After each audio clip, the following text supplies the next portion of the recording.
On this episode of Aftershock, Bianca lists the most influential African Americans. Nicole investigates the false code black. And Luca researches the history behind the Super Bowl. What's up, Cypress Bay? I'm Kimberly Blum. I'm Michael Orlando. And Aftershock starts now.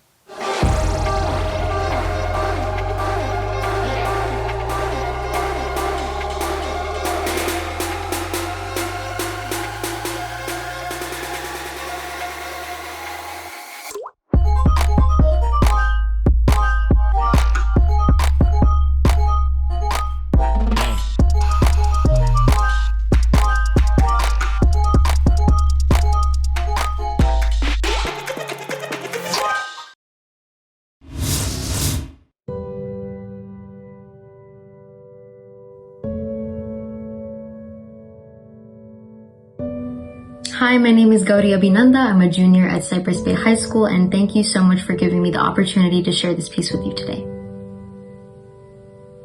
It only took 232 years. 232 years since our government began for a Black Asian American woman to become the Vice President. Vice President of the United States of America. How I'd never imagined someone that looked like me, with my skin, my heritage, becoming Vice President of the United States. It only took 232 years for a game made for and by white men to finally take in a woman, a strong Black woman, strong Asian American woman, a woman with convictions and opinions to take her steps in the White House. The White House, built by the backs of her ancestors, the ancestors who she's making proud today, watching her do what they thought they couldn't accrue, watching her pave the way for a new wave, for the people to become who they were meant to be. But this story, 232 years later, didn't come without its trailblazers. 1952, Charlotta Bass ran in a race for vice president. A Black woman who refused to stay in a cage. She would not remain silent. She would not accept defeat without running. Indeed, she ran for herself, ran for her ancestors, ran to prove that she could run, that other Black and brown girls could too, that girls had a right to be heard, and so she ran like the wind. But the world wasn't ready for her speed. They could not keep pace, so the people waited.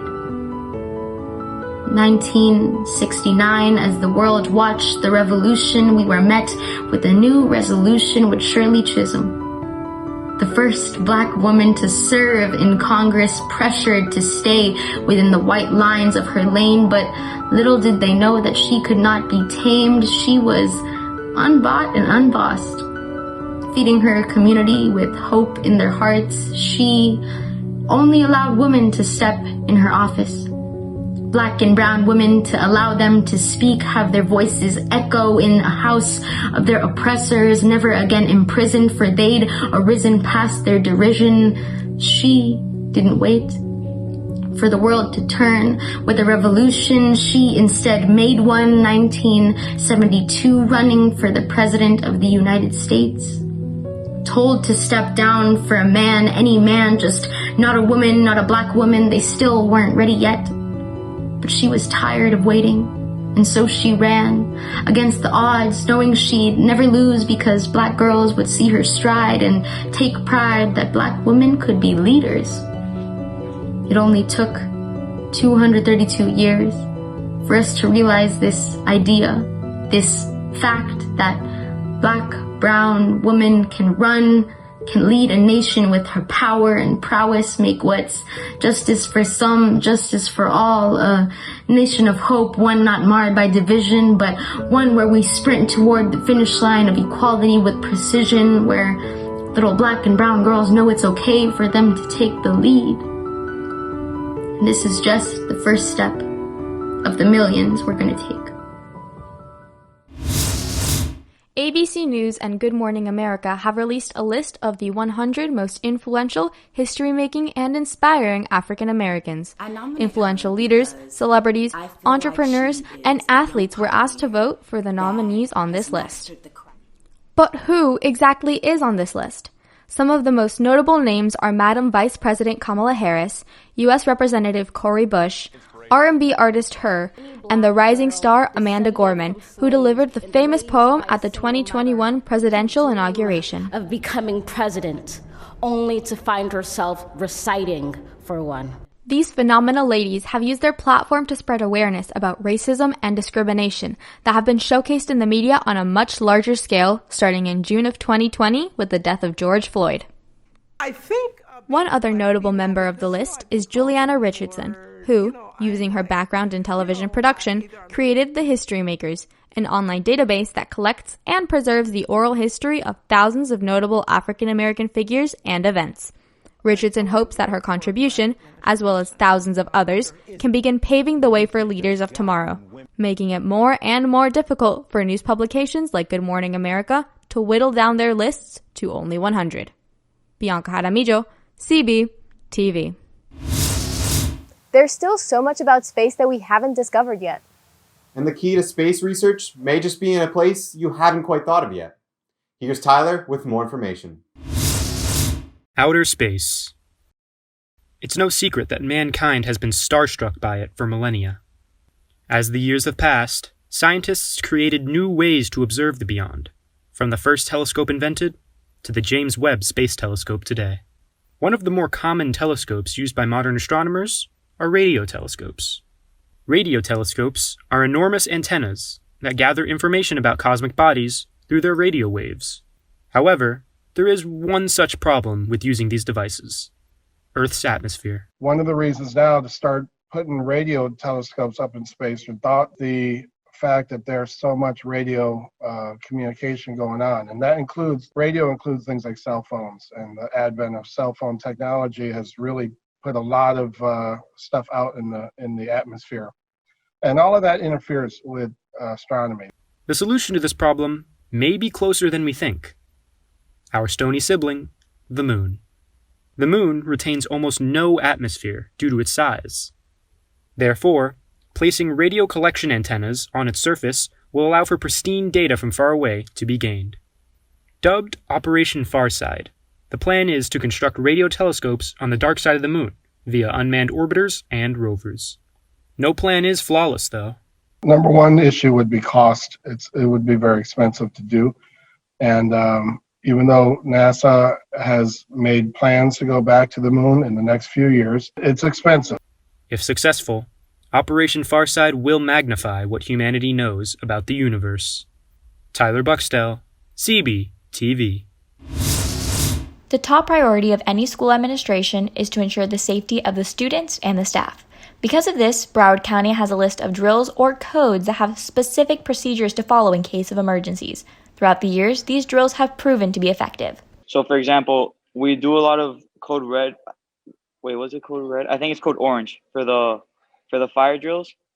Yeah, so we do a lot of those, and we usually go out like in the football fields, and I feel like I don't know, all the classrooms, like we're not like running, we're not all like we're all keeping calm, and I think that's like the best way to do it. We're all keeping calm, we're all like in lines. On January 28th, Cypress Bay was put on a bomb threat or code black lockdown, forcing all students and staff on campus to evacuate to the football field. The next day, an active shooter drill or code red was placed on West Glades Middle School due to a call reporting weaponry on campus, putting their neighboring school, Marjorie Stoneman Douglas High School, on lockdown as well. After further investigation, it was determined that the claim was false. Yeah, honestly, like I thought it went a lot better than what it should have gone, because compared to code red and code orange, we barely do those. So for the one time of it being like for real, I think we did a really good job of handling it with no practice, because we have done it before, but just way less than orange and red drills. So I think we did it pretty well. Teachers at Cypress Bay are having a faculty meeting on how to handle these kinds of situations in the future. As the years go on, everyone is doing their part to keep our schools happy and a healthy place. Nicole Borman, CBTV. Do you own one of these? I'm pretty sure you do. I'm Dean Milan, here presenting the new hot products that came from the CES 2021 convention. Starting with one of two great projects this year, LG has released their new G1. now the brightest OLED TV to be released yet, and it offers an incredible amount of clarity that brings a whole new definition to a clear picture. Brundell presented their new Pro Sanitizing Air Purifier to help combat the coronavirus. Using its HEPA filter, UV lamp, and other utilities, this filter provides an advanced combination of methods that are monstrously effective. This is undoubtedly true, as 99.9% of coronavirus particles are extinguished within 15 minutes. I'm pretty hopeful about what else will be released this year. Dean Mylan, CBTV.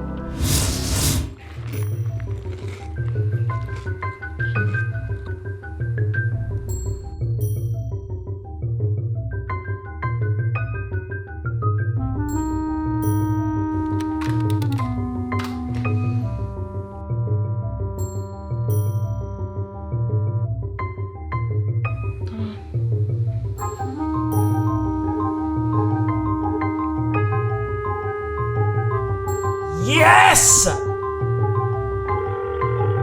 I'm rich!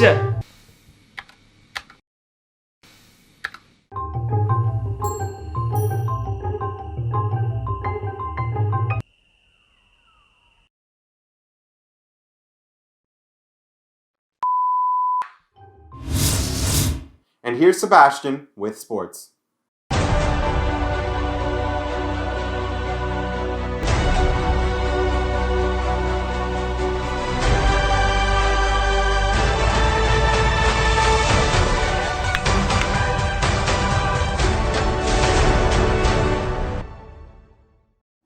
What's up, Cypress Bay? As we all know, the Super Bowl came to a close with a stunning victory of 31-9, bringing it home for the Tampa Bay Buccaneers and Tom Brady. But here's a kicker. How did the Super Bowl even get its origins? Well, here's Luca with more information. It's the biggest game in America. Every year, the Super Bowl draws in millions of football fans around the country for the chance to see their two favorite teams play against each other. Now, you may be wondering, how exactly did the Super Bowl we know come to be?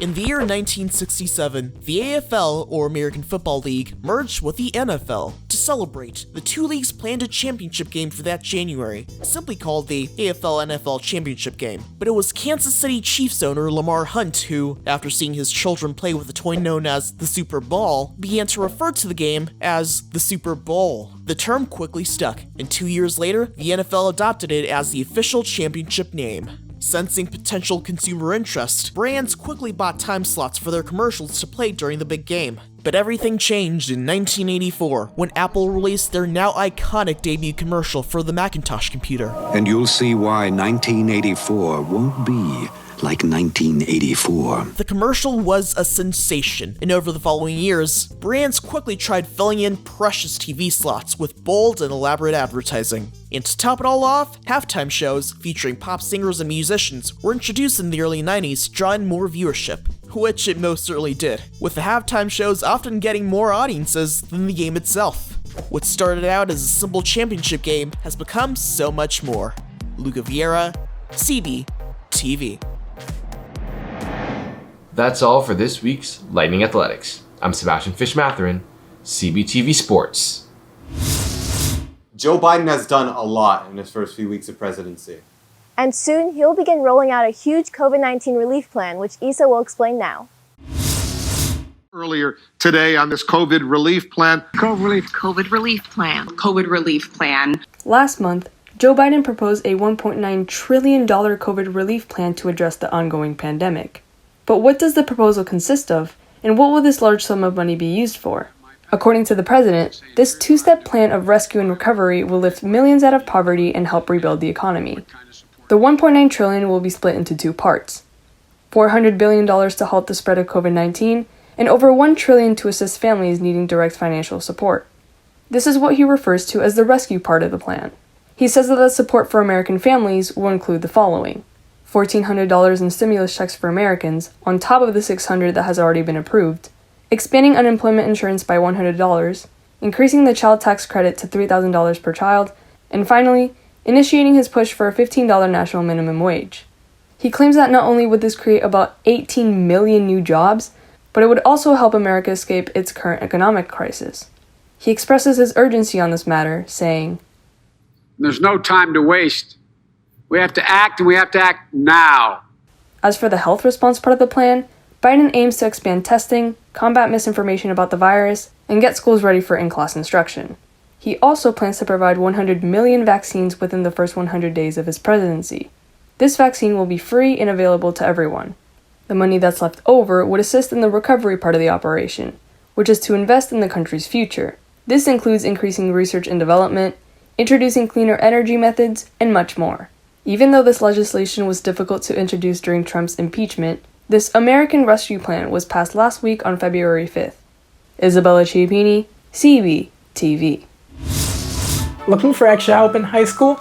Here are a few resources that'll drastically improve your high school experience. The first website is Khan Academy, an educational organization with a plethora of resources for students of all ages. They have video lessons for every class and grade, ranging from first grade mathematics to AP US history.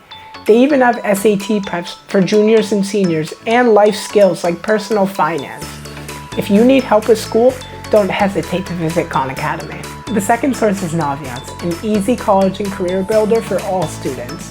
They have many things on their website, including a database to every college with scattergrams and information about acceptance rates and programs, a resume builder to help students compile their achievements and qualifications, and a full section for career exploration. Naviance is a great source for students who want to help build their resume and be prepared for college and life. Hopefully these resources will make your high school experience a little bit easier. Andrew Sobel, CBTV.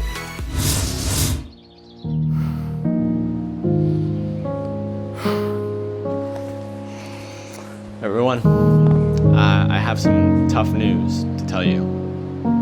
Dinosaurs, they're extinct. Alright, yeah, we already knew that. As we all know, during the Cretaceous period, or dawn of the dinosaurs, pun intended, was when a major asteroid crashed on Earth and wiped them all out. Or did it? There have been theories that through the process of evolution, dinosaurs, if any have survived, could have adapted and taken a more modern form. Many modern animals like great whites, ostriches, crocodiles, chickens, are known to share a portion of DNA that belonged to the big-teethed, long-necked, flying lizards of the past. You ever heard of a fighting chicken? Yeah, try not to mess with one. The point is, dinosaurs left something else behind besides their fossils and bones. Something that is still living. I'm Patrick Lober, CBTV. Oh no, not again! What's up, Cypress Bay? Quarantine has taken a real toll on our after-school activities. So today I've decided to take you all on a field trip and give you some fun facts about animals at my virtual zoo. First off, we have everyone's favorite, semi-aquatic, egg-laying mammal of action. The platypus. The platypus is a very interesting animal, as it is one of the only egg-laying mammals on the planet. But that's not the only thing that makes this secret agent crazy, as male platypus also actually have venomous spurs on their ankles. Next up on our field trip, we're going to make a quick stop at the aquarium to see this particularly intelligent cephalopod, the octopus. Octopus have crazy biology, as everyone already knows about their 8 tentacles. But did you know that they have 3 hearts and blue blood? Not only that, but octopus actually have 9 brains, as they have 1 central brain and then 1 for each arm. Heading over to the reptile section, we have the well-known Florida gator, the biggest reptile in North America. Alligators are essentially living fossils, as they've been on this planet for the past 200 million years. Something interesting to note about these dinosaurs is that it has one of the strongest bite forces in the world at 2,980 psi. However, they have almost no opening power and can be shut with just 2 fingers, if you decide to get that close. Well, looks like we're at the end of our field trip. I hope you had some fun at my virtual zoo. Logan Seelig, CBTV. That's all for this week of Aftershock. If you'd like to watch previous episodes, check out our YouTube channel at Cypress Bay CBTV and follow us on all of our social medias. I'm Kimberly Blum. And I'm Michael Orlando. Thanks for watching.